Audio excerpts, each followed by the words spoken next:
Saat aku sedang bersiap-siap untuk pergi menghadiri undangan peresmian kantor baru di rumah ibu mertuaku bersama suami, tiba-tiba asistenku menghampiriku dengan panik berbisik.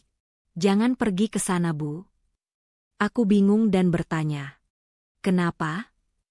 Apa yang dia tunjukkan tentang rencana suami dan ibu mertuaku mengubah segalanya?" Aku tak menyangka. Ternyata mereka. Sebelum ceritanya dimulai, silahkan tulis di kolom komentar dari daerah mana saja teman-teman yang menonton cerita ini. Jangan lupa like dan subscribe agar channel ini bisa semakin berkembang dan bisa mempersembahkan cerita yang lebih menarik lagi. Alea menatap pantulan dirinya di cermin besar yang berdiri kokoh di sudut kamar tidurnya. Ruangan itu terasa dingin, bukan hanya karena pendingin ruangan yang menyala maksimal, tetapi juga karena atmosfer rumah tangga yang ia jalani selama 3 tahun terakhir. Di dalam cermin, ia melihat sosok wanita muda dengan wajah polos tanpa riasan berarti. Pintu kamar terbuka tanpa ketukan. Ibu Ratna masuk dengan langkah angkuh, dagunya terangkat tinggi seolah ia adalah pemilik dunia. Wanita parubaya itu mengenakan kebaya modern berwarna emas yang gemerlap, penuh dengan payet yang berkilauan ditimpa cahaya lampu kristal. Kontras sekali dengan penampilan Alea yang sengaja dibuat redup. Ibu Ratna berjalan memutari Alea, matanya memindai dari ujung rambut hingga ujung kaki dengan tatapan menilai yang tidak ramah. Ia mendengus pelan, sebuah suara yang sudah sangat akrab di telinga Alea sebagai tanda ketidakpuasan. Ibu Ratna menarik sedikit ujung lengan baju Alea, lalu menepisnya seolah menyentuh kain lap kotor.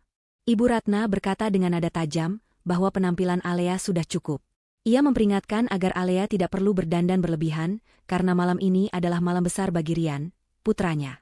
Menurut Ibu Ratna, fokus semua orang harus tertuju pada kesuksesan Rian membangun kantor baru, bukan pada istrinya yang berasal dari latar belakang biasa saja. Ia menekankan berkali-kali bahwa Alea harus tahu tempat. Tugas Alea malam itu hanya duduk manis, tersenyum jika disapa, dan tidak banyak bicara yang bisa mempermalukan keluarga di depan para investor kaya. Kalimat-kalimat itu meluncur lancar dari mulut Ibu Ratna, menusuk hati Alea, namun Alea hanya menunduk dan mengangguk patuh seperti boneka yang sudah kehilangan nyawanya. Tidak lama kemudian, Rian muncul di ambang pintu. Suami yang dicintai Alea itu tampak gagah dengan setelan jas hitam mahal yang membalut tubuh tegapnya. Jas itu, sepatu kulit mengkilap yang dipakainya, bahkan jam tangan bermerek yang melingkar di pergelangan tangannya, semua dibeli dengan uang yang Alea berikan secara diam-diam melalui rekening perantara. Namun Rian tidak pernah tahu itu. Di mata Rian, uang itu adalah hasil bonus dan dividen dari kerja kerasnya sendiri. Rian menghampiri Alea, tersenyum tipis, lalu memberikan pujian yang terdengar hambar. Ia berkata bahwa Alea terlihat sederhana dan santun, citra istri yang mendukung suami dari balik layar. Rian kemudian mengecek jam tangannya dan mengajak ibunya untuk turun lebih dulu memanaskan mobil, meninggalkan Alea untuk merapikan sedikit tatanan rambutnya yang sebenarnya tidak butuh dirapikan. Suara langkah kaki Rian dan Ibu Ratna menjauh, menuruni tangga marmer rumah mewah itu. Keheningan kembali menyergap kamar. Alea menghela napas panjang, mencoba menguatkan hatinya untuk menghadapi malam panjang yang akan penuh dengan kepura-puraan. Ia meraih tas tangan kecilnya yang lusuh di atas meja rias. Namun, belum sempat ia melangkah, pintu kamar kembali terbuka. Kali ini bukan dengan angkuh, melainkan dengan tergesa-gesa dan panik. Amelia, asisten rumah tangga yang selama ini bekerja di rumah mereka, masuk dengan wajah pucat pasi. Napasnya memburu seolah ia baru saja berlari menaiki tangga sekuat tenaga. Alea mengerutkan kening, bingung melihat tingkah Amelia yang biasanya tenang. Di rumah ini, Amelia dikenal sebagai gadis pendiam yang rajin bekerja dan jarang bicara. Rian dan Ibu Ratna memperlakukan Amelia layaknya pembantu biasa, bahkan sering memarahinya untuk hal-hal sepele. Namun bagi Alea, Amelia adalah satu-satunya teman di rumah besar yang terasa seperti penjara ini. Alea bertanya pelan kenapa Amelia terlihat begitu ketakutan. Amelia tidak menjawab dengan kata-kata. Ia segera menutup pintu kamar dan menguncinya dari dalam, memastikan tidak ada orang lain yang bisa masuk. Tindakan itu membuat jantung Alea berdegup kencang, merasakan firasat buruk yang tiba-tiba menyergap. Amelia mendekat, tangannya gemetar saat menyodorkan sebuah tablet tipis ke hadapan Alea. Dengan suara berbisik yang penuh tekanan, Amelia memohon agar Alea tidak pergi ke acara peresmian kantor malam itu. Alea semakin bingung dan bertanya alasannya. Amelia menekan layar tablet itu, memutar sebuah rekaman video. Alea mengenali sudut pandang kamera itu. Itu adalah rekaman dari kamera pengawas tersembunyi yang ada di ruang kerja Rian di lantai bawah, kamera yang dipasang oleh Amelia atas instruksi rahasia Alea untuk keamanan rumah, namun Rian dan Ibu Ratna tidak pernah menyadari keberadaannya. Dalam layar tablet, Terlihat Rian dan Ibu Ratna sedang duduk di sofa kulit ruang kerja. Waktu rekaman menunjukkan kejadian itu baru berlangsung 1 jam yang lalu, saat Alea sedang mandi. Suara mereka terdengar jelas. Rian sedang memegang sebuah map berwarna biru, tertawa lebar sambil mengangkat gelas berisi minuman keras. Rian berkata kepada ibunya bahwa malam ini adalah puncak dari segalanya. Ia mengatakan bahwa begitu Alea menandatangani dokumen di dalam map itu di depan para saksi dengan dalih formalitas perusahaan, maka seluruh aset pribadi Alea yang tersisa akan berpindah tangan menjadi milik Rian sepenuhnya. Darah Alea berdesir hebat, merambat naik hingga ke kepalanya. Ia terus menatap layar tablet tanpa berkedip. Dalam video itu, Ibu Ratna tertawa penuh kemenangan. Wanita tua itu berkata bahwa ia sudah tidak sabar untuk mengusir Alea dari rumah ini. Menurut Ibu Ratna, Alea yang yatim piatu dan tidak punya koneksi itu sudah tidak berguna lagi setelah Rian mendapatkan status sosial dan modal yang cukup. Ibu Ratna bahkan menyebutkan nama Sinta. Ia berkata bahwa Sinta sudah siap menunggu di pesta nanti, dan begitu urusan tanda tangan selesai, Rian bisa bebas mengumumkan hubungannya dengan Sinta secara perlahan.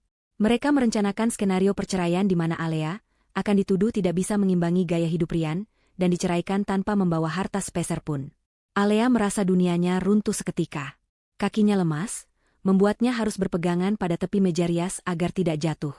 Selama ini ia tahu Ibu Ratna tidak menyukainya, dan ia merasa Rian mulai berubah dingin, tapi ia tidak pernah menyangka mereka sejahat ini. Mereka bukan hanya ingin menceraikannya, tapi ingin menghancurkan hidupnya dan merampas segalanya.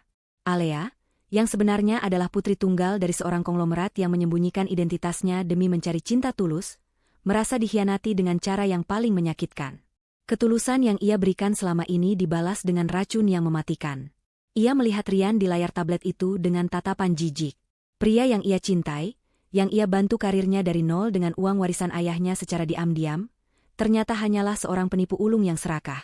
Namun, air mata yang ditunggu-tunggu tidak jatuh. Rasa sakit yang menghantam dada Alea perlahan berubah bentuk. Kesedihan itu memadat, membeku, dan berubah menjadi amarah yang dingin dan tajam. Alea menegakkan punggungnya. Tatapannya yang tadi sendu kini berubah keras dan tajam, seperti mata pisau yang baru diasah. Ia menatap Amelia yang masih memandanginya dengan cemas. Alea menyadari bahwa Amelia, yang sebenarnya adalah asisten pribadi kepercayaan mendiang ayahnya yang menyamar untuk melindunginya, telah menyelamatkannya dari kehancuran total malam ini. Alea meletakkan tablet itu di meja dengan tenang, terlalu tenang hingga membuat suasana kamar terasa mencekam. Ia menatap bayangannya di cermin sekali lagi. Sosok wanita lemah dengan gaun abu-abu kusam itu harus mati malam ini juga. Ia tidak akan membiarkan Rian dan Ibu Ratna menang. Ia tidak akan membiarkan mereka tertawa di atas penderitaannya. Jika mereka menginginkan perang dan perebutan harta, maka Alea akan memberikannya, tapi dengan aturan main yang ia tentukan sendiri.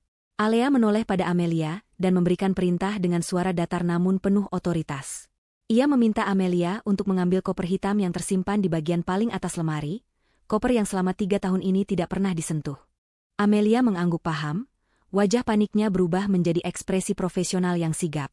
Ia segera mengambil kursi, memanjat sedikit, dan menurunkan koper hitam berdebu itu. Alea membuka koper tersebut. Di dalamnya, terlipat rapi sebuah gaun merah marun berbahan sutra kualitas terbaik. Sebuah gaun rancangan desainer ternama yang harganya bisa membeli mobil yang dikendarai Rian. Di samping gaun itu, terdapat kotak perhiasan berisi set berlian yang berkilau tajam. Alea menyentuh kain sutra itu, merasakan kelembutannya yang mengingatkan pada kehidupan lamanya, kehidupan sebagai pewaris tunggal grup Mahardika yang disegani. Alea berkata pada Amelia bahwa mereka akan tetap pergi ke pesta itu. Mereka akan datang bukan sebagai domba yang siap disembelih, melainkan sebagai pemilik kandang yang sebenarnya. Alea melangkah keluar dari pintu utama rumah mewah itu dengan langkah yang sengaja dibuat ragu-ragu. Ia masih mengenakan gaun abu-abu kusam pilihan Ibu Ratna. Rencana Alea bukanlah untuk tampil mencolok sejak awal. Ia harus memainkan perannya sampai detik terakhir, membiarkan musuh-musuhnya merasa di atas angin sebelum ia menjatuhkan mereka ke dasar jurang.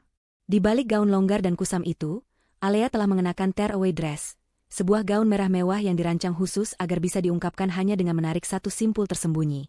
Ia telah bersiap.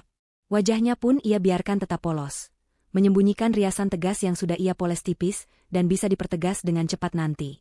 Di halaman depan, mobil sedan hitam mengkilap milik Rian sudah menyala. Rian duduk di kursi pengemudi, sementara Ibu Ratna duduk di kursi depan di sampingnya, posisi yang seharusnya menjadi milik istri. Alea tidak protes. Ia membuka pintu belakang dan masuk, duduk sendirian di jok kulit yang dingin. Begitu pintu ditutup, aroma parfum mobil yang menyengat langsung memenuhi indera penciumannya. Suasana di dalam mobil terasa sesak, bukan karena sempit, melainkan karena ego besar dua manusia yang duduk di depan Alea. Rian melirik Alea sekilas dari kaca spion tengah, memberikan senyum sekilas yang tidak mencapai matanya, lalu kembali fokus pada kemudi. Mobil mulai bergerak membelah jalanan kota yang padat di malam hari. Lampu-lampu kota yang gemerlap seolah mengejek Alea yang duduk dalam diam. Sepanjang perjalanan, mulut Ibu Ratna tidak berhenti bergerak.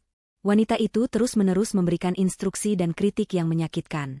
Ia mengingatkan Alea untuk tidak memegang gelas minuman dengan cara yang salah, tidak tertawa terlalu keras, dan yang paling penting, tidak mencoba sok akrab dengan tamu-tamu VIP. Ibu Ratna berkata bahwa tamu-tamu yang hadir malam ini adalah orang-orang kelas atas, kolega bisnis Rian yang sangat penting, dan mereka tidak akan nyambung berbicara dengan perempuan rumahan seperti Alea. Setiap kata yang keluar dari mulut Ibu Ratna adalah upaya sistematis untuk mengecilkan harga diri Alea. Alea hanya menjawab dengan gumaman pelan atau anggukan kepala, membiarkan Ibu Ratna merasa puas dengan dominasinya. Namun di dalam hati, Alea tersenyum sinis. Ibu Ratna tidak tahu bahwa separuh dari tamu VIP yang ia banggakan itu adalah bawahan ayah Alea. Orang-orang yang Ibu Ratna anggap dewa itu sebenarnya adalah orang-orang yang membungkuk hormat pada Alea di ruang rapat tertutup. Ironi ini membuat Alea merasa geli sekaligus muak. Ia menatap punggung kursi Ibu Ratna dengan tatapan tajam. Wanita tua itu begitu bangga dengan status sosial semu yang dibangun di atas uang menantunya sendiri. Alea membatin, nikmatilah ocehanmu malam ini, Ibu, karena besok kau mungkin tidak akan punya tenaga lagi untuk bicara. Di tengah omelan ibunya, ponsel Rian yang diletakkan di dashboard bergetar. Layarnya menyala, menampilkan notifikasi pesan masuk. Dari tempat duduknya di belakang, Alea bisa melihat pantulan cahaya layar itu di kaca jendela samping yang gelap. Nama pengirim pesan itu terpampang jelas, Sinta My Love. Pesan itu singkat namun cukup untuk membuat perut Alea mual. Isinya berbunyi, aku sudah sampai, sayang. Gaunku warna biru malam ini, sesuai kesukaanmu. Tidak sabar melihatmu di panggung. Alea melihat Rian tersenyum lebar saat membaca pesan itu, senyum yang penuh gairah dan antisipasi, senyum yang tidak pernah ia berikan pada Alea selama bertahun-tahun. Rian mengetik balasan dengan cepat saat lampu merah. Sesekali melirik ibunya dan Alea untuk memastikan tidak ada yang curiga. Ia berkata pada ibunya bahwa klien penting sudah tiba di lokasi, dan acara akan berjalan lancar. Kode, klien penting, itu jelas merujuk pada Sinta. Alea memalingkan wajah ke jendela, menekan rasa jijik yang membuncah di dadanya. Ia meremas tas tangannya kuat-kuat, menyalurkan amarahnya pada benda mati itu. Rian benar-benar sudah tidak punya hati. Ia membawa istrinya ke acara di mana selingkuhannya sudah menunggu, berencana mempermalukan istrinya dan meresmikan hubungannya dengan wanita lain di malam yang sama. Kejahatan mereka begitu terstruktur dan rapi. Tiba-tiba, ponsel Alea di dalam tas bergetar pelan. Satu getaran panjang, tanda pesan khusus yang sudah ia atur. Alea melirik Rian dan Ibu Ratna. Mereka sedang asyik mengobrol tentang rencana liburan ke Eropa bulan depan, liburan yang tentu saja rencananya dibiayai dari uang hasil penjualan aset Alea nanti. Memanfaatkan kelengahan mereka, Alea membuka tasnya sedikit dan mengintip layar ponsel. Pesan itu berasal dari Tuan Lukman, orang kepercayaan ayahnya sekaligus investor terbesar yang namanya diagung-agungkan Rian. Pesan itu berbunyi, seluruh direksi sudah berada di posisi, Nona muda. Kami menunggu aba-aba Anda. Skenario pengambil alihan siap dijalankan. Membaca pesan itu, ketenangan perlahan kembali mengisi jiwa Alea. Ia tidak sendirian. Ia memiliki pasukan yang setia, orang-orang yang tahu siapa dia sebenarnya dan siap membelanya. Amelia, yang menyusul dengan taksi di belakang mobil mereka, juga terus memantau situasi. Alea menutup tasnya kembali. Ia memejamkan mata sejenak, membayangkan wajah ayahnya. Ayahnya selalu mengajarkan untuk tidak pamer kekuasaan, tetapi juga mengajarkan untuk tidak membiarkan diri diinjak-injak. Malam ini, Alea akan menggabungkan kedua ajaran itu. Ia akan menunjukkan kekuasaannya justru karena ia telah diinjak terlalu lama. Mobil akhirnya memasuki pelataran gedung perkantoran baru yang megah. Gedung pencakar langit itu menjulang tinggi, dilapisi kaca yang memantulkan cahaya kota. Di bagian depan, karpet merah sudah tergelar, lampu sorot menari-nari di langit, dan para fotografer sudah bersiap dengan kamera mereka. Rian menghentikan mobil di dekat lobi, namun tidak tepat di depan karpet merah. Ia menoleh ke belakang menatap Alea. Dengan nada yang dibuat selembut mungkin namun tetap merendahkan, Rian meminta Alea untuk turun di sini dan masuk lewat pintu samping. Alasannya, menurut Rian, adalah karena pintu utama sedang sangat padat oleh wartawan dan Rian tidak ingin Alea merasa tidak nyaman dikerumuni orang banyak. Rian berkata ia dan Ibu Ratna harus menyambut tamu di lobi utama. Jadi Alea sebaiknya langsung menuju ruang tunggu keluarga lewat jalur belakang agar lebih aman. Alea tahu itu bohong. Rian hanya malu terlihat bersamanya di karpet merah. Rian ingin berjalan di karpet merah itu sendirian atau mungkin nanti bersama Sinta, tanpa ada sosok istri, kampungan, yang merusak pemandangan.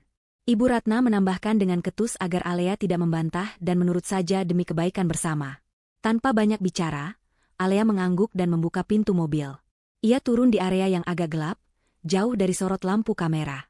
Angin malam menerpa wajahnya, namun ia tidak merasa dingin. Ia justru merasa panas oleh api semangat yang membara. Mobil Rian kemudian melaju pelan menuju area drop-off VIP yang terang benderang, meninggalkan Alea berdiri sendirian di samping tempat sampah besar dekat pintu karyawan. Alea menatap mobil itu menjauh. Ia merapikan gaun kusamnya, lalu mengangkat dagunya tinggi-tinggi. Rian berpikir ia membuang Alea ke pintu belakang, padahal ia justru memberikan Alea ruang untuk mempersiapkan serangan balik. Alea berjalan menuju pintu samping. Seorang petugas keamanan bertubuh besar menghalanginya, hendak bertanya siapa dia karena penampilannya yang tidak meyakinkan. Namun sebelum petugas itu bicara, seorang pria berjas rapi muncul dari balik pintu. Itu adalah asisten pribadi Tuan Lukman. Pria itu membisikkan sesuatu pada petugas keamanan, yang seketika itu juga wajahnya berubah pucat dan langsung membungkuk hormat, membukakan pintu lebar-lebar untuk Alea. Alea melangkah masuk ke dalam gedung miliknya itu. Langkahnya mantap. Suaranya bergema di lorong sepi.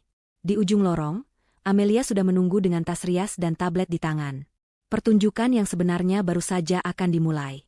Suasana di dalam ballroom utama gedung perkantoran baru itu terasa begitu megah dan menyilaukan mata.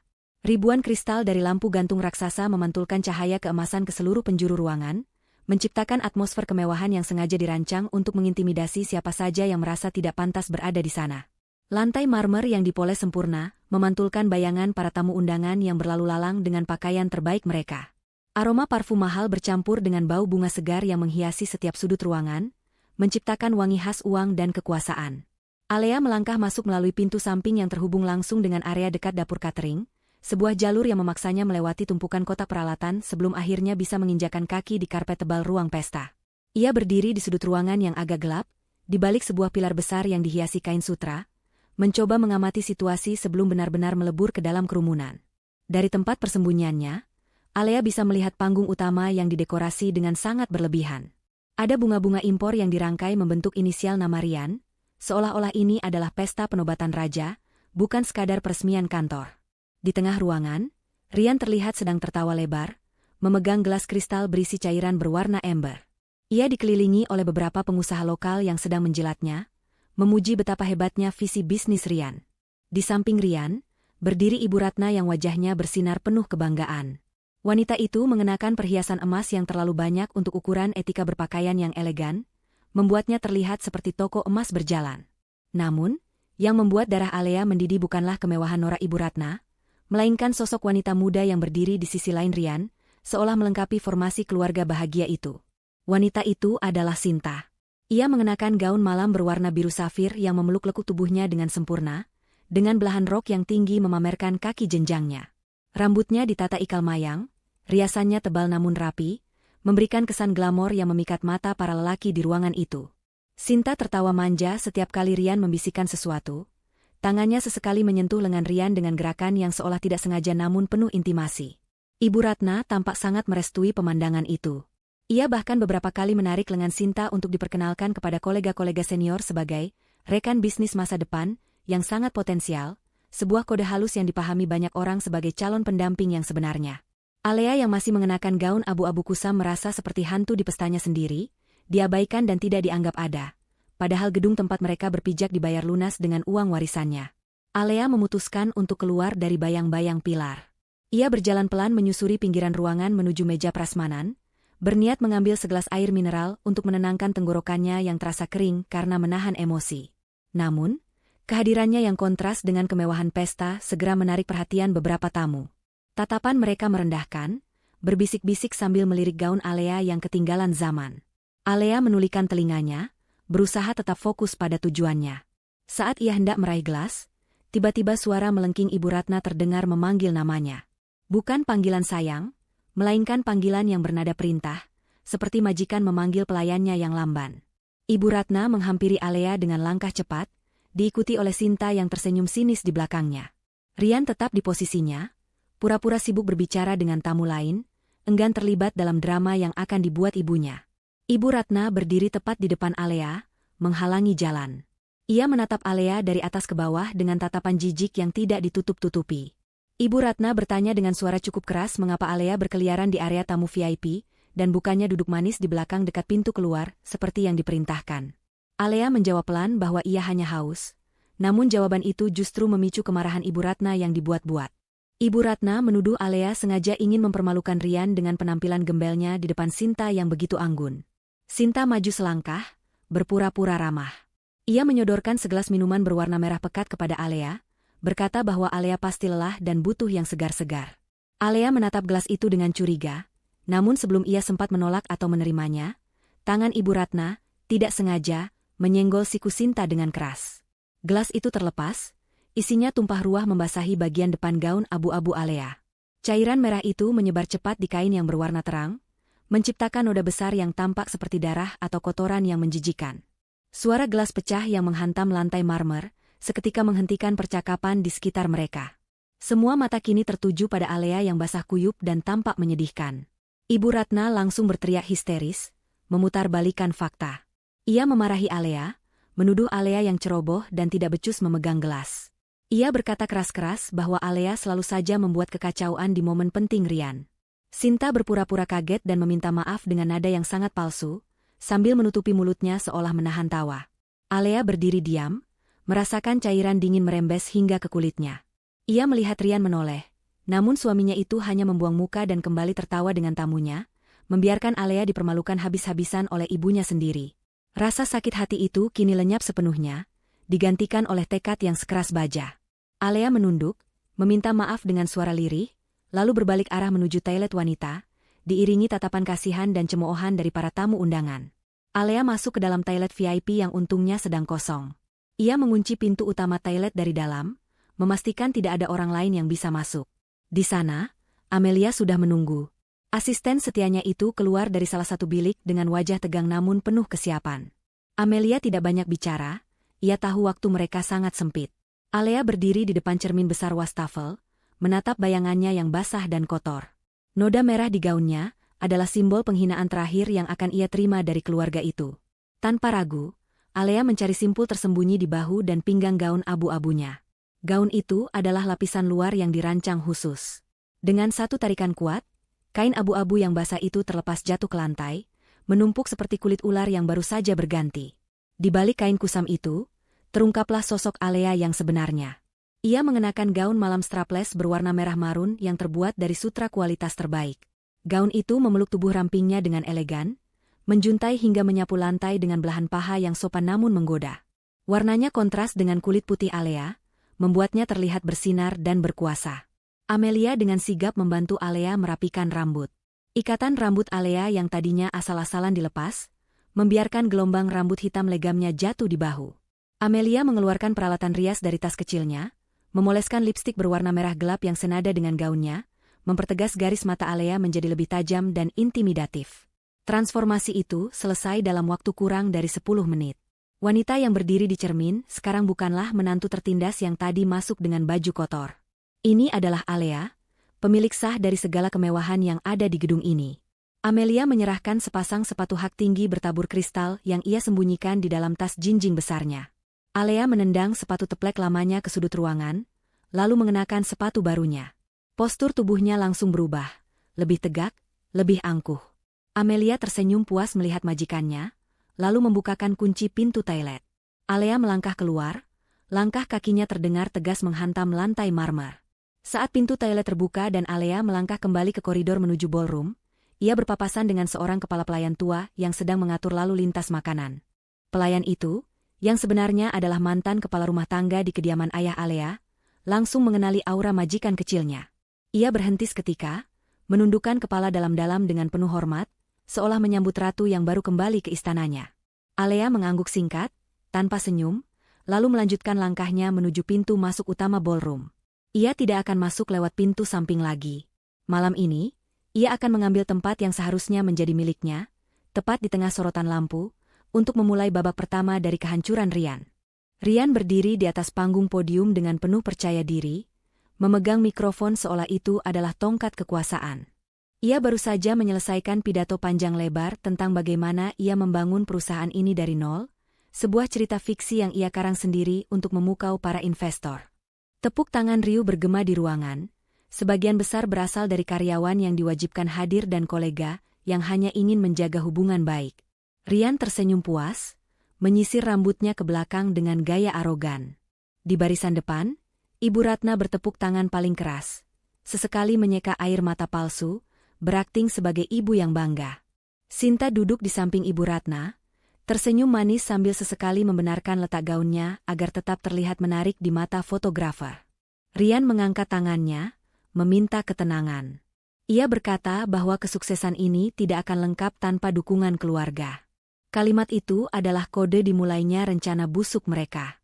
Ryan memanggil nama Alea untuk naik ke atas panggung. Ia menyebut Alea sebagai istri yang setia mendampingi, namun nada bicaranya menyeratkan bahwa ia sedang memanggil seorang anak kecil yang tidak tahu apa-apa. Lampu sorot utama bergerak liar mencari sosok Alea. Ryan mengira Alea masih bersembunyi di belakang dengan baju basahnya, atau mungkin sudah pulang karena malu. Ia sudah menyiapkan skenario untuk meminta maaf atas ketidakhadiran istrinya yang sakit. Namun tiba-tiba pintu utama ballroom terbuka lebar. Semua kepala menoleh ke arah pintu. Hening seketika menyergap ruangan yang tadinya bising. Di sana, berdiri Alea. Bukan Alea yang kucel dan basah, melainkan sosok wanita anggun bergaun merah marun yang memancarkan aura dominasi luar biasa. Cahaya lampu sorot jatuh tepat padanya, membuat gaun sutranya berkilau dan berlian di lehernya memantulkan cahaya menyilaukan. Alea berjalan membelah kerumunan tamu dengan langkah tenang dan terukur. Para tamu undangan secara otomatis membelah diri, memberikan jalan seolah laut terbelah untuknya. Bisik-bisik kekaguman mulai terdengar, menggantikan cemoohan yang tadi sempat ada. Ryan di atas panggung ternganga, mikrofon di tangannya hampir terlepas. Ibu Ratna melotot tak percaya, mulutnya terbuka membentuk huruf O yang sempurna. Sinta yang duduk di sebelahnya merasa nyalinya ciut, seketika melihat betapa berkelasnya saingannya itu. Alea tidak mempedulikan tatapan kaget mereka. Ia terus berjalan naik ke tangga panggung dengan anggun.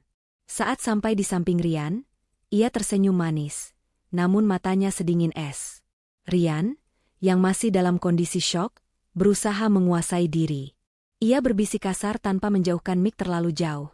Bertanya dari mana Alea mendapatkan baju itu, dan kenapa ia berani masuk lewat depan. Alea hanya menjawab pelan namun tajam, bahwa seorang istri harus tampil pantas untuk suaminya. Bukan begitu? Jawaban itu membungkam Ryan. Ryan sadar ia tidak bisa membuat keributan di atas panggung. Ia harus tetap pada rencananya, yaitu mendapatkan tanda tangan Alea, tidak peduli apapun baju yang dipakainya. Dengan tangan gemetar menahan amarah, Ryan memberi isyarat pada asistennya, seorang pria muda yang juga sekongkol dengannya, untuk membawakan map merah ke atas podium. Ryan kembali tersenyum palsu ke arah hadirin. Ia berkata bahwa sebagai simbol dukungan istri terhadap ekspansi bisnis suami, Alea akan menandatangani sebuah dokumen persetujuan operasional. Bahasa yang digunakan Ryan sangat manipulatif, membuat seolah-olah itu hanyalah dokumen administrasi biasa. Padahal, itu adalah surat pelepasan hak atas seluruh aset properti dan saham yang selama ini secara hukum masih tercatat atas nama Alea atau nama bersama, serta persetujuan perceraian tanpa tuntutan harta gono gini. Alea menerima map itu. Ia membukanya perlahan di atas podium. Ryan berdiri sangat dekat di sampingnya, berpura-pura merangkul bahu Alea, padahal jemarinya mencengkeram bahu Alea dengan kuat, memberikan ancaman fisik yang tersembunyi. Ryan berbisik di telinga Alea, suaranya mendesis seperti ular. Ia mengancam jika Alea tidak segera tanda tangan dan membuat masalah, Ryan akan memastikan hidup Alea hancur, dan ia akan dibuang ke jalanan malam ini juga. Ryan mendesak Alea untuk cepat karena tamu-tamu penting sedang menunggu. Keserakahan Ryan membuatnya buta. Ia tidak sadar bahwa Alea sebenarnya sedang membaca dokumen itu dengan kecepatan tinggi, mencari satu paragraf krusial yang menjadi kunci jebakan balik. Alea menemukan apa yang ia cari. Di halaman terakhir, terdapat klausa tentang pelepasan hak dan tanggung jawab. Dengan tenang, Alea mengambil pulpen emas yang disodorkan Rian. Namun, bukannya langsung tanda tangan di kolom yang disediakan, tangan Alea bergerak sedikit ke atas. Dengan gerakan yang sangat cepat dan halus, tertutup oleh tubuhnya yang menghalangi pandangan Rian dan kamera, Alea mencoret kata, pelepasan hak, dan menggantinya dengan tulisan tangan kecil namun jelas, pengalihan hutang. Ia juga mencoret nominal, 0 rupiah, pada bagian kompensasi dan mengubahnya menjadi kalimat rujukan pada pasal lain yang fiktif namun mengikat secara hukum perdata jika ditandatangani. Setelah melakukan modifikasi kilat itu, Alea membubuhkan tanda tangannya dengan mantap di bagian bawah. Ia menutup map itu dengan suara blam yang cukup keras hingga terdengar di mikrofon. Rian, yang merasa lega luar biasa melihat Alea sudah tanda tangan, langsung menyambar map itu dengan kasar namun berusaha tetap terlihat sopan. Ia mengangkat map itu tinggi-tinggi ke arah penonton, bersorak dalam hati bahwa kemenangannya sudah mutlak. Harta Alea sudah jadi miliknya, dan sebentar lagi ia bisa menendang wanita ini keluar. Tepuk tangan kembali membahana, kali ini dipimpin oleh Sinta yang merasa posisinya sudah aman. Alea mundur selangkah, memberikan panggung sepenuhnya pada Rian. Namun sebelum ia turun, Alea mendekatkan wajahnya sekali lagi ke telinga Rian. Kali ini, giliran dia yang berbisik. Suaranya lembut, merdu, namun mengandung racun yang mematikan. Ia bertanya pada Rian, apakah Rian yakin sudah membaca apa yang baru saja ia tanda tangani. Alea mengatakan bahwa ia baru saja mengubah surat kematian, perusahaan menjadi surat kematian, Rian sendiri. Rian membeku, senyumnya goyah. Ia menatap Alea dengan bingung, mencoba mencerna kata-kata itu. Namun Alea sudah berbalik, melambaikan tangan dengan anggun ke arah audiens, dan berjalan turun dari panggung dengan kepala tegak. Rian ingin membuka map itu dan mengeceknya sekarang juga, tapi ia tidak bisa melakukannya di depan ratusan orang dan kamera yang menyorot. Ia harus menahan rasa penasarannya. Ia meyakinkan dirinya sendiri bahwa Alea cuma menggertak. Wanita bodoh dan penurut seperti Alea tidak mungkin berani melakukan sabotase dokumen legal. Rian berusaha mengembalikan kepercayaan dirinya. Ia kembali fokus ke mikrofon, bersiap menyambut tamu kehormatan utamanya, Tuan Lukman, yang dijadwalkan tiba sebentar lagi. Rian tidak tahu bahwa saat Alea turun dari panggung, Amelia di sudut ruangan sudah mengirim sinyal pada tim keamanan Tuan Lukman untuk memulai fase eksekusi berikutnya. Alea berjalan melewati meja Ibu Ratna, memberikan senyum misterius yang membuat bulu kuduk mertuanya itu meremang. Perang terbuka baru saja dimulai, dan musuh belum menyadari bahwa senjata mereka sudah dilucuti. Ketegangan di udara semakin terasa padat ketika pintu ganda raksasa di ujung ballroom terbuka, secara serentak oleh 2 petugas keamanan. Suara dengungan percakapan para tamu seketika mereda, digantikan oleh keheningan penuh antisipasi. Semua mata tertuju ke arah pintu masuk, menunggu kedatangan sosok yang disebut-sebut sebagai kunci kesuksesan proyek ini. Rian, yang masih berdiri di atas panggung dengan map merah di tangannya, segera menyembunyikan kegugupannya akibat bisikan Alea tadi. Ia memasang senyum lebar terbaiknya, bersiap menyambut Tuan Lukman. Bagi Rian dan Ibu Ratna, kedatangan investor utama ini adalah momen penahbisan status sosial mereka. Mereka membayangkan Tuan Lukman akan memuji Rian di depan semua orang, memvalidasi kebohongan mereka tentang kesuksesan mandiri Rian. Ibu Ratna dengan sigap menarik lengan Sinta, menyeretnya maju ke barisan paling depan dekat karpet merah, ingin memastikan Sinta terlihat oleh Sang Taipan sebagai pendamping Rian yang sesungguhnya. Rombongan itu akhirnya masuk. Tuan Lukman berjalan di depan, seorang pria parubaya dengan karisma yang mengintimidasi, mengenakan setelan jas abu-abu tua yang dijahit tangan dengan presisi sempurna. Di belakangnya, 6 orang pengawal berbadan tegap mengikuti dengan formasi siaga, serta beberapa sekretaris yang membawa berkas. Rian bergegas turun dari panggung, setengah berlari kecil menyongsong tamunya layaknya seorang pelayan yang takut majikannya marah. Di belakang Rian, Ibu Ratna dan Sinta sudah memasang pose anggun. Rian mengulurkan tangannya jauh-jauh hari sebelum Tuan Lukman dekat. Wajahnya memancarkan harapan yang menjijikan untuk diakui.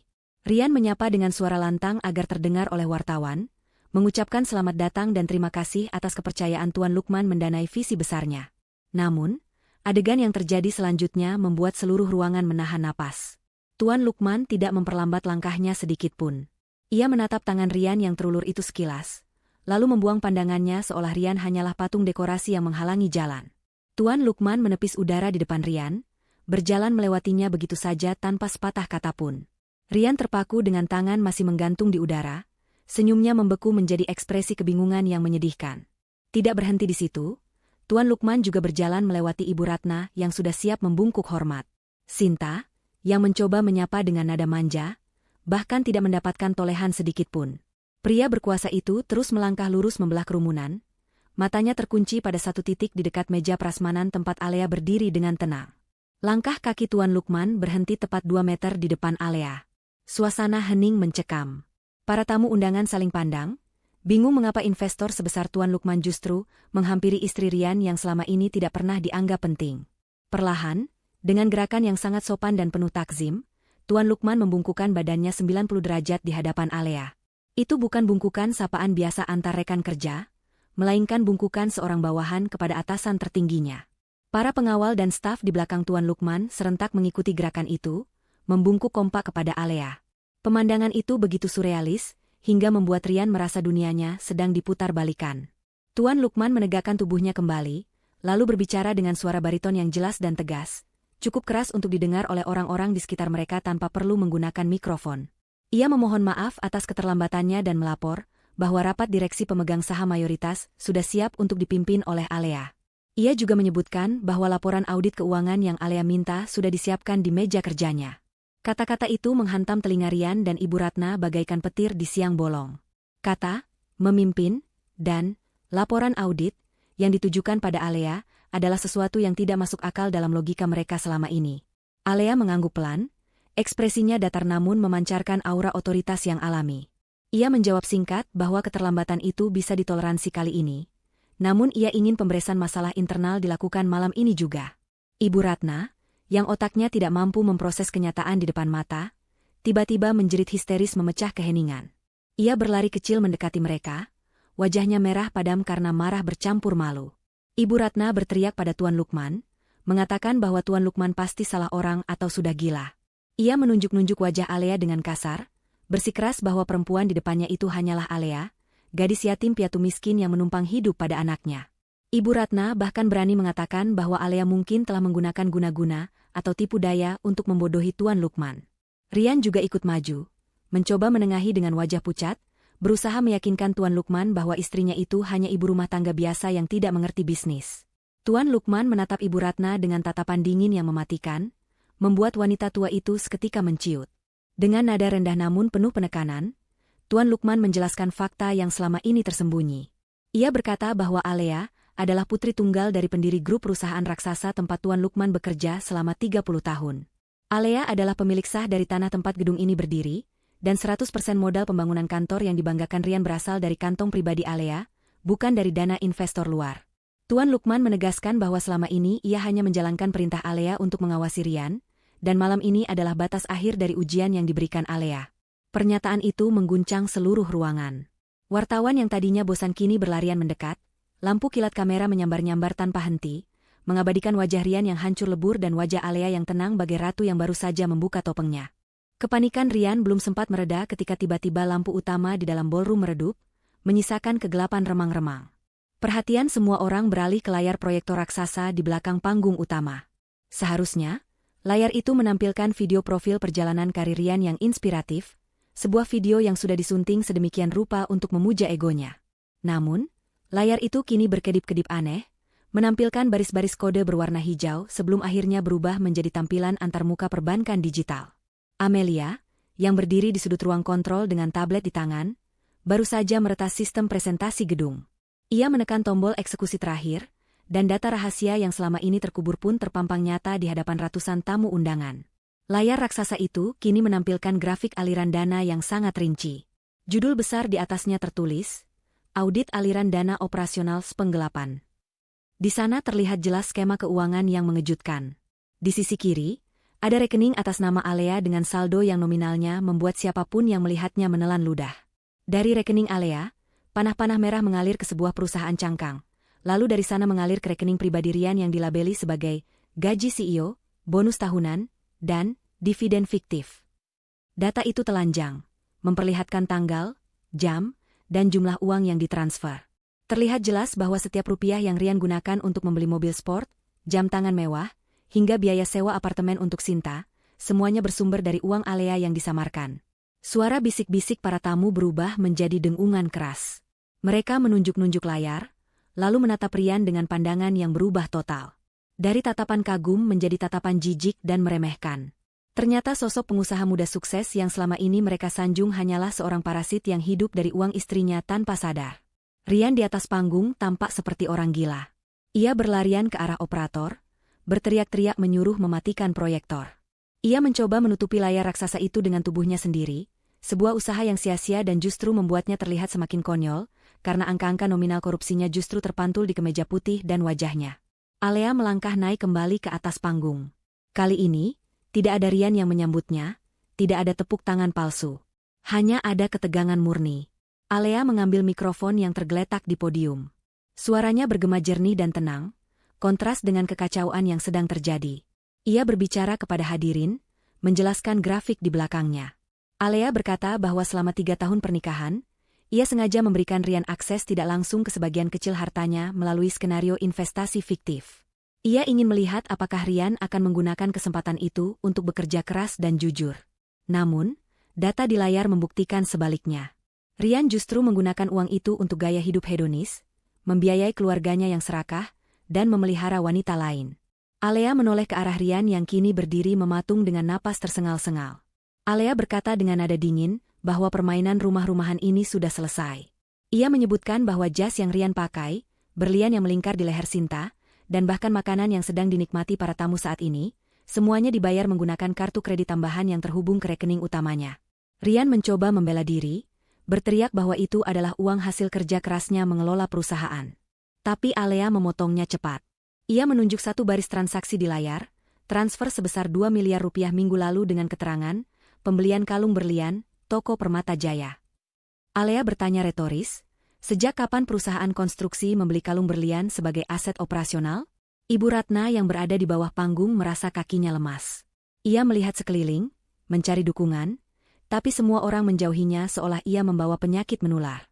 Sinta, yang menyadari bahwa kalung di lehernya kini menjadi bukti kejahatan, buru-buru mencoba melepasnya dengan tangan gemetar, namun kuncinya macet karena panik. Alea kembali menatap audiens. Ia merogoh tas tangannya dan mengeluarkan sebuah kartu berwarna hitam pekat dengan aksen emas. Sebuah black card corporate yang hanya dimiliki oleh segelintir orang terkaya di negara itu. Kartu itu berkilau di bawah sorot lampu panggung yang temaram. Dengan gerakan dramatis, Alea mengangkat kartu itu tinggi-tinggi. Ia mengumumkan bahwa mulai detik ini, semua akses keuangan Rian dibekukan. Ia juga menyatakan pembatalan pembayaran untuk seluruh vendor acara malam ini yang menggunakan akunnya. Alea menatap manajer event organizer dan catering yang berdiri pucat di pinggir ruangan. Ia mempersilakan para vendor untuk menagih pembayaran langsung kepada Rian atau Ibu Ratna secara tunai malam ini juga, karena kartu sakti di tangannya tidak akan lagi meneteskan 1 rupiah pun untuk membiayai kebohongan suaminya. Rian membelalakan matanya, menyadari bencana yang baru saja dijatuhkan Alea. Biaya pesta ini mencapai miliaran rupiah, dan tanpa kartu kredit Alea, Rian hanyalah pria dengan saldo rekening nol karena ia selalu menghabiskan uangnya untuk foya-foya. Alea menjatuhkan kartu hitam itu ke lantai panggung, tepat di dekat kaki Rian, seolah membuang sampah. Suara kartu plastik yang membentur lantai terdengar nyaring di tengah keheningan. Alea kemudian berbalik badan, memberi isyarat pada Amelia untuk mematikan total seluruh sistem audio visual. Bloop.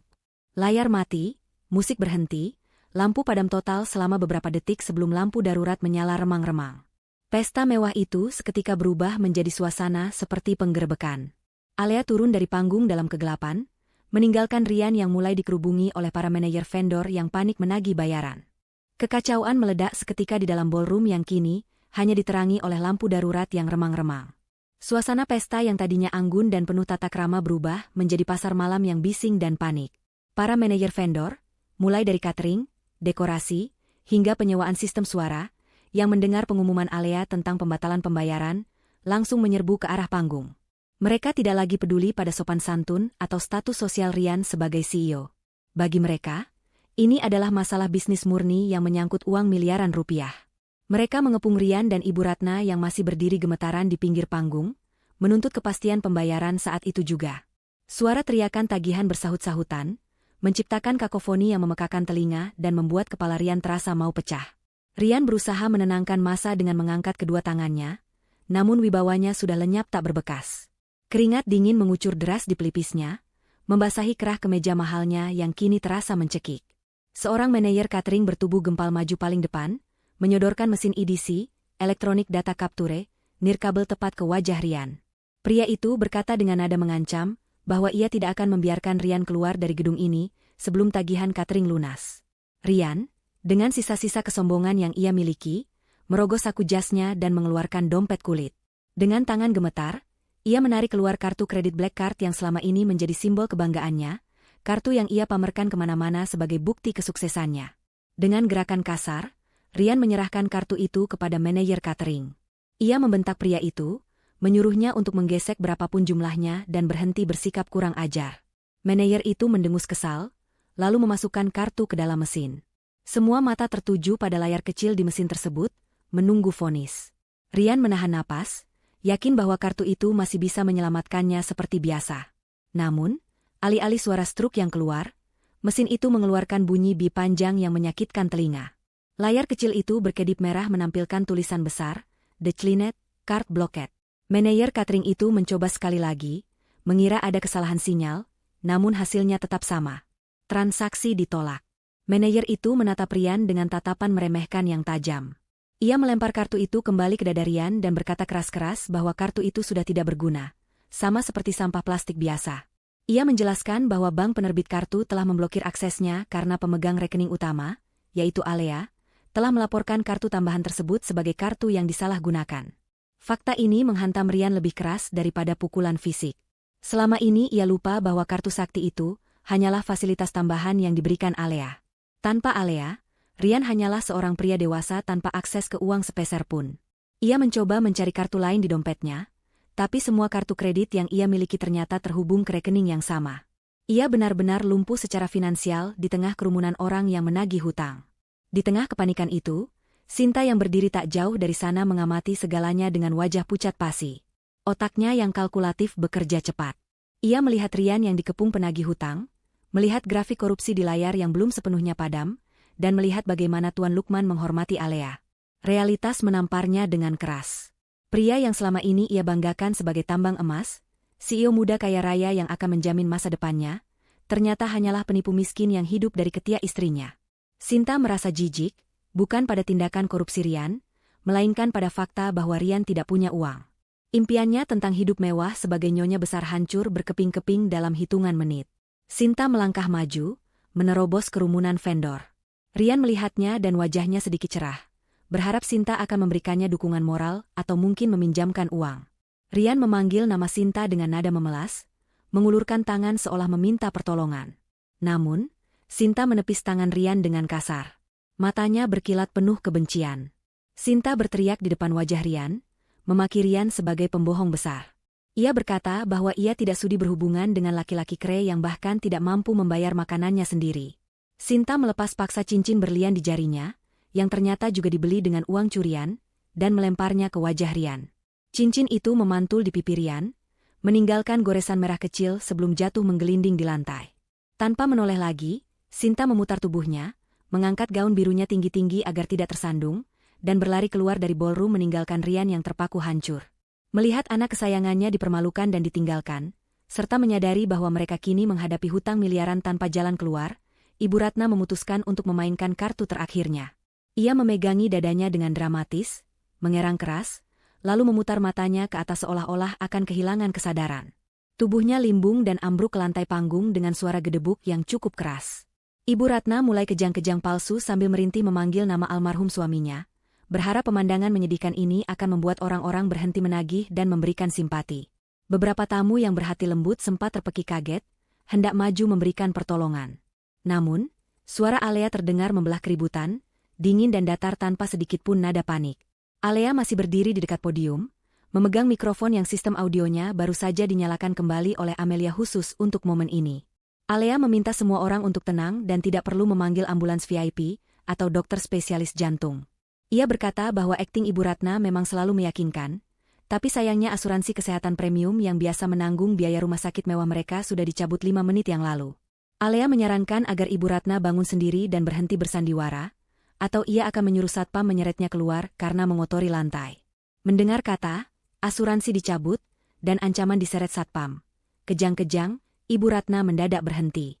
Ia membuka sedikit matanya, menyadari bahwa tidak ada satupun orang yang tertipu dengan aktingnya. Tuan Lukman bahkan terlihat menahan tawa sinis. Rasa malu yang luar biasa merayap naik ke wajah Ibu Ratna. Ia perlahan bangun, duduk bersimpu di lantai dengan rambut acak-acakan, menatap Alea dengan campuran rasa benci dan takut. Wibawa yang ia bangun bertahun-tahun sebagai nyonya besar yang dihormati, kini runtuh rata dengan tanah. Ia hanyalah seorang wanita tua penipu yang ketahuan belangnya di depan umum. Rian menatap ibunya dengan pandangan kosong, menyadari bahwa tidak ada lagi sandiwara yang bisa menyelamatkan mereka dari kenyataan pahit ini. Di tengah keputusasaan yang memuncak, mata Rian menangkap kilatan warna merah di atas podium. Itu adalah map dokumen yang tadi ditandatangani Alea. Sebuah ide gila sekaligus harapan terakhir muncul di benak Rian yang sedang kacau. Ia teringat bahwa dokumen itu, meskipun tadi sempat dibisikkan Alea sebagai jebakan, secara fisik masih merupakan dokumen legal yang berisi tanda tangan asli Alea di atas materai. Rian berpikir mungkin Alea hanya menggertaknya tadi. Mungkin coretan Alea tidak sah di mata hukum. Mungkin ia masih bisa menggunakan surat itu untuk mengklaim setidaknya sebagian harta atau membatalkan perceraian. Insting bertahannya mengambil alih logika sehatnya. Rian menerjang maju, mendorong beberapa vendor yang menghalanginya, dan menyambar map merah itu dari podium. Ia mendekapnya erat di dada seolah itu adalah pelampung di tengah lautan badai. Dengan napas tersengal dan mata liar, Rian berteriak sekuat tenaga, mengatasi suara keributan di ruangan. Ia berseru bahwa ia masih memegang kendali. Ia berteriak bahwa Alea sudah menandatangani surat penyerahan aset dan tidak bisa menariknya kembali. Rian mengancam akan membawa surat ini ke pengadilan dan menuntut haknya sebagai suami. Ia mencoba meyakinkan orang-orang di sekitarnya bahwa Alea sedang melakukan penipuan publik dan dokumen di tangannya adalah bukti kebenaran yang sah. Alea tidak bergeming sedikitpun melihat aksi nekat suaminya. Ia hanya berdiri tenang dengan tangan terlipat di dada, menatap Rian dengan tatapan kasihan seperti melihat seekor tikus yang terpojok. Dari balik bayang-bayang di samping panggung, seorang pria parubaya berkacamata tebal dengan setelan jas hitam formal melangkah maju. Itu adalah Pak Dirman, pengacara senior keluarga Alea yang selama ini keberadaannya disembunyikan. Pak Dirman naik ke panggung dengan tenang, membawa sebuah tas kerja kulit. Ia berdiri di samping Alea, lalu meminta Rian untuk menyerahkan dokumen itu agar bisa dibacakan secara terbuka di depan saksi-saksi yang hadir. Rian ragu sejenak, namun sorakan para tamu yang menuntut pembuktian memaksanya untuk menyerahkan map tersebut. Pak Dirman menerima map itu, membuka halaman terakhir, dan menyalakan lampu baca kecil yang ia jepitkan di map. Ia memperbaiki letak kacamatanya, lalu mulai berbicara dengan suara berat dan berwibawa layaknya seorang hakim yang sedang membacakan vonis. Pak Dirman menjelaskan kepada hadirin bahwa memang benar ada tanda tangan Alea di sana. Namun, dalam hukum perjanjian, setiap perubahan teks, coretan, atau paraf yang dibubuhkan sebelum tanda tangan dan disaksikan oleh kedua belah pihak, dalam hal ini Rian yang berdiri di samping Alea saat penandatanganan, dianggap sah dan mengikat sebagai kesepakatan baru. Pak Dirman kemudian membacakan isi dokumen yang telah dimodifikasi oleh tangan Alea. Kalimat yang semula berbunyi, pihak pertama menyerahkan seluruh aset kepada pihak kedua, telah dicoret rapi dan diganti dengan tulisan tangan tegak bersambung yang berbunyi, pihak kedua, Rian. Dengan sadar mengakui telah menggelapkan dana perusahaan sebesar 50 miliar rupiah dan bersedia mengembalikannya sebagai hutang pribadi yang wajib dilunasi dalam tempo 24 jam. Selain itu, klausul pelepasan tuntutan harta Gonogini juga telah diubah menjadi pernyataan kesediaan Rian untuk menyerahkan seluruh aset pribadinya sebagai jaminan pelunasan hutang tersebut. Rian merasa darahnya berhenti mengalir. Kakinya yang lemas tidak lagi sanggup menopang berat tubuhnya. Ia jatuh terduduk di lantai panggung yang keras, matanya menatap kosong ke arah Pak Dirman. Ia baru sadar bahwa keserakahannya yang membuatnya terburu-buru tadi adalah lubang kuburnya sendiri. Karena terlalu ingin mendapatkan harta, ia tidak memeriksa apa yang Alea tulis. Ia membiarkan Alea memaraf perubahan itu di depan matanya sendiri, yang secara hukum berarti ia menyetujui perubahan klausul tersebut. Dokumen yang ia kira sebagai tiket menuju kekayaan tanpa batas, kini berubah menjadi surat pengakuan dosa dan vonis kebangkrutan seumur hidup. Belum sempat Rian mencerna kehancurannya, suara sirine polisi terdengar meraung-raung mendekat dari arah lobi utama gedung. Bunyinya semakin keras dan jelas, menembus dinding kaca gedung, membuat bulu kuduk siapapun yang mendengarnya meremang. Tak lama kemudian, pintu ballroom didobrak terbuka.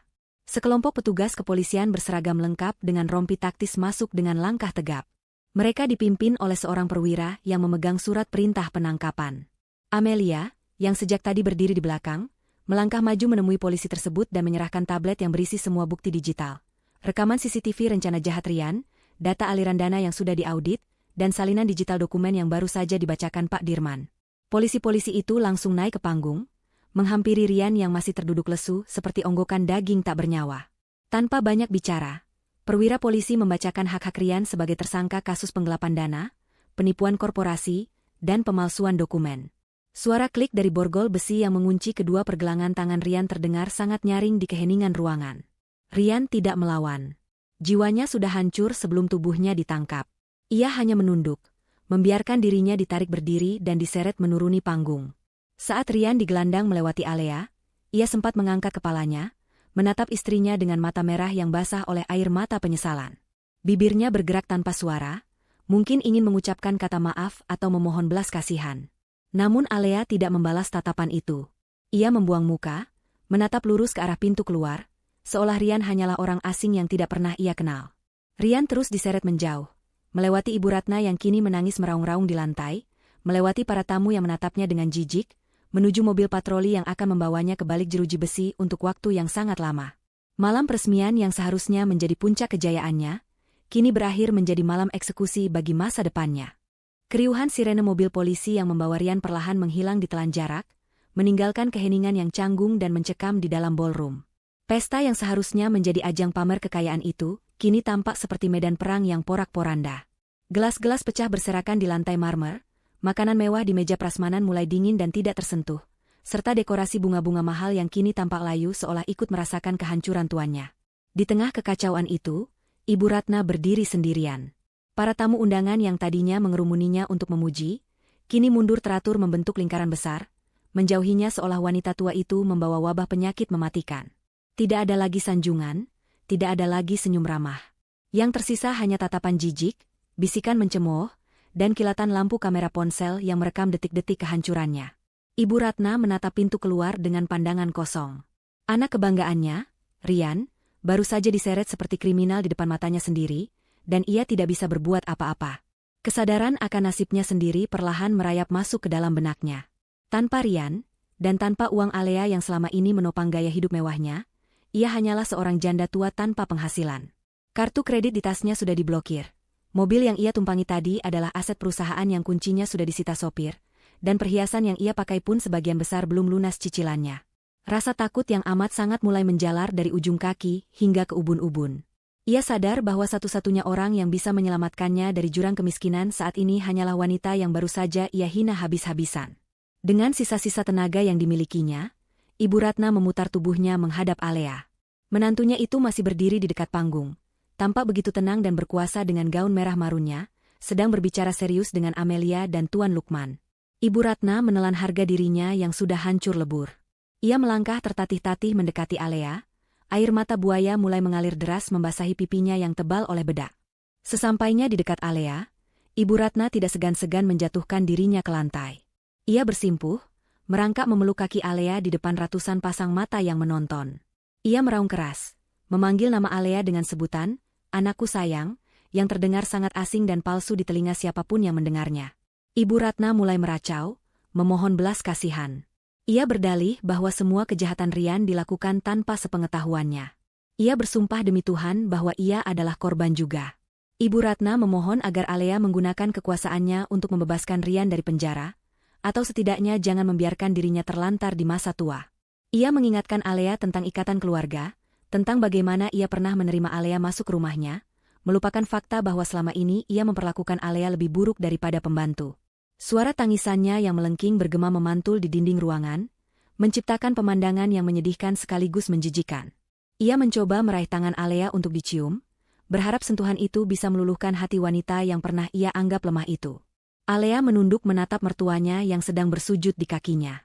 Wajahnya datar, tanpa ekspresi kebencian yang meledak-ledak, namun sorot matanya sedingin kutub utara. Perlahan, Alea menarik kakinya menjauh dari jangkauan tangan Ibu Ratna, membuat wanita tua itu terjerembab ke depan. Alea mundur selangkah, menjaga jarak seolah tidak ingin tertular kotoran. Ia berbicara dengan suara pelan namun sangat jelas, memotong racauan Ibu Ratna. Alea mengingatkan Ibu Ratna pada kalimat yang sering diucapkannya dulu, bahwa Alea harus tahu diri dan tahu tempatnya. Alea berkata bahwa malam ini ia sedang mempraktikkan nasihat itu. Ia sudah tahu tempatnya, yaitu di puncak pimpinan perusahaan ini, dan ia juga tahu bahwa tempat seorang pengkhianat bukanlah di dalam keluarganya. Alea kemudian memberikan pukulan terakhir yang paling telak. Ia menunjuk ke arah Amelia yang berdiri di sampingnya, sambil memegang sebuah map dokumen baru. Alea memberitahu Ibu Ratna bahwa rumah mewah yang mereka tempati selama 3 tahun ini bukanlah milik pribadi Rian, seperti yang selalu dibanggakan Ibu Ratna kepada teman-teman arisannya. Rumah itu tercatat sebagai aset inventaris perusahaan yang dipinjamkan kepada direksi. Karena Rian sudah dipecat secara tidak hormat dan kini berstatus tersangka korupsi, maka fasilitas rumah dinas itu ditarik kembali. Alea memberikan tenggat waktu yang sangat singkat dan kejam. Ia memerintahkan Ibu Ratna untuk mengosongkan rumah itu besok pagi sebelum pukul 8. Ibu Ratna terbelalak, napasnya tercekat. Ia mencoba memprotes, mengatakan bahwa ia tidak punya tempat tujuan lain dan tidak punya uang untuk menyewa tempat tinggal.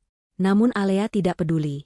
Alea berkata bahwa tim keamanan perusahaan akan datang tepat waktu untuk mengganti semua kunci pintu dan menyegel properti tersebut.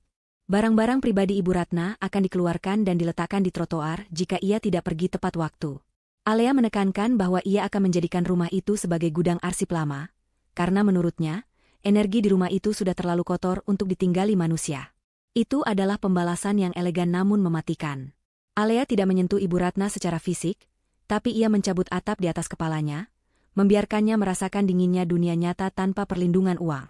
Tanpa menunggu jawaban lagi, Alea berbalik badan.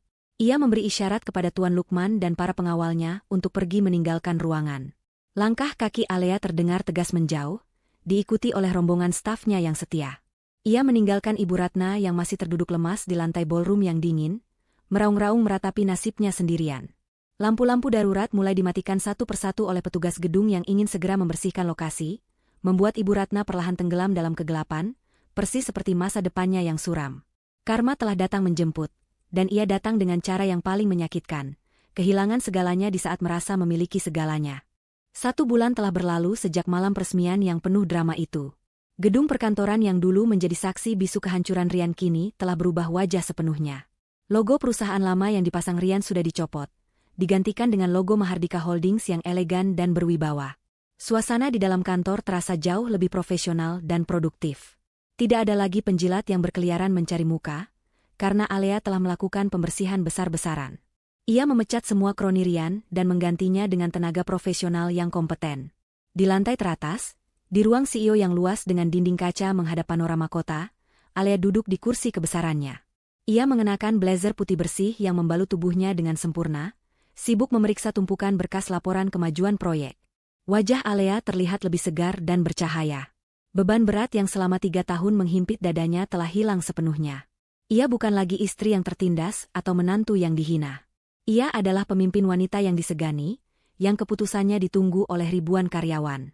Tuan Lukman baru saja keluar dari ruangannya setelah memberikan laporan bulanan yang menunjukkan kenaikan profit signifikan sejak Rian tidak lagi menjabat. Berita tentang skandal Rian memang sempat mengguncang harga saham sesaat, namun ketegasan Alea dalam menangani kasus itu justru menumbuhkan kepercayaan investor.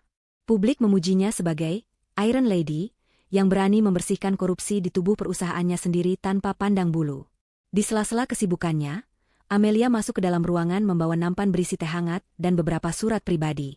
Amelia kini resmi menjabat sebagai sekretaris direktur utama, posisi yang sesuai dengan kemampuan aslinya. Amelia meletakkan teh di meja Alea, lalu berdiri dengan senyum misterius di wajahnya. Ia melaporkan perkembangan terbaru mengenai nasib para antagonis di masa lalu mereka. Rian telah divonis hukuman penjara 10 tahun atas pasal berlapis penggelapan dan penipuan. Semua aset pribadinya disita negara dan perusahaan untuk mengganti kerugian, membuatnya jatuh miskin total di balik jeruji besi. Tidak ada yang menjenguknya, teman-teman pestanya menghilang, dan ia harus menjalani hari-harinya dengan penyesalan yang terlambat. Nasib Ibu Ratna pun tidak kalah menyedihkan. Amelia menceritakan bahwa mantan mertua Alea itu kini tinggal di sebuah kamar kontrakan sempit di pinggiran kota yang kumuh. Uang simpanannya habis untuk membayar pengacara Rian yang gagal, dan sisanya dicuri oleh orang yang pura-pura menolongnya. Ibu Ratna kini bekerja serabutan, kadang menjadi buruh cuci, kadang meminta belas kasihan tetangga. Ia sering terlihat bertengkar dengan tetangga kontrakannya, karena masalah sepele seperti jemuran atau uang iuran sampah. Sifat sombongnya masih tersisa sedikit, membuatnya dibenci di lingkungan barunya. Ia hidup dalam bayang-bayang masa lalu, sering melamun di teras kontrakannya, membayangkan masa kejayaannya yang tidak akan pernah kembali. Alea mendengarkan laporan itu tanpa rasa senang yang berlebihan, hanya rasa lega bahwa keadilan telah ditegakkan. Ia tidak menaruh dendam lagi, karena bagi Alea, mereka sudah menjadi masa lalu yang tidak relevan. Namun, Amelia belum selesai. Ia menyodorkan sebuah amplop tebal berwarna merah muda dengan pita emas yang terlihat mencolok. Alea mengerutkan kening, bertanya surat apa itu. Amelia menjawab sambil menahan tawa bahwa itu adalah undangan pernikahan. Nama yang tertera di depan amplop itu membuat Alea tersenyum sinis. Sinta, pengusaha tambang batu bara, duda kaya.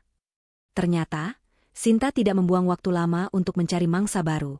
Begitu tahu Rian bangkrut, ia langsung melompat ke pelukan lelaki lain yang lebih tua dan lebih kaya. Undangan ini dikirim ke kantor Alea mungkin sebagai bentuk pamer terselubung dari Sinta, ingin menunjukkan bahwa ia tetap laku dan tetap kaya meskipun gagal mendapatkan Rian. Atau mungkin, Sinta ingin membalas rasa malunya di pesta waktu itu dengan menunjukkan bahwa ia telah bangkit. Apapun alasannya, keberanian Sinta mengirim undangan ini sungguh menggelikan bagi Alea. Amelia bertanya apakah Alea ingin hadir ke pesta pernikahan itu untuk memberikan pelajaran tambahan, atau mungkin Alea ingin membuang undangan itu ke tempat sampah.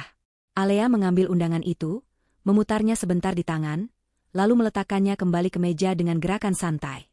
Ia menggeleng pelan. Ia tidak punya waktu untuk mengurusi drama percintaan murahan wanita seperti Sinta. Alea memberi instruksi pada Amelia dengan nada jenaka. Ia meminta Amelia untuk tidak datang, tapi cukup kirimkan karangan bunga papan yang paling besar dan paling mahal ke lokasi pernikahan Sinta. Namun, Alea meminta pesan di karangan bunga itu ditulis dengan spesifik. Bukan ucapan selamat menempuh hidup baru yang klise, melainkan kalimat tajam yang akan membuat Sinta teringat posisinya selamanya. Alea mendiktekan kalimat itu, "Terima kasih telah memungut dan mendaur ulang sampah dari hidupku. Semoga beruntung dengan barang bekas." Alea tersenyum puas membayangkan wajah Sinta saat membaca pesan itu di depan suami barunya. Itu adalah penutup yang sempurna. Alea kemudian menyeruput teh hangatnya, merasakan kedamaian yang sejati. Ia kembali menatap layar komputernya, siap untuk bekerja lagi. Hidupnya baru saja dimulai, dan masa depannya terlihat lebih cerah daripada berlian manapun yang pernah diperebutkan Rian dan Sinta.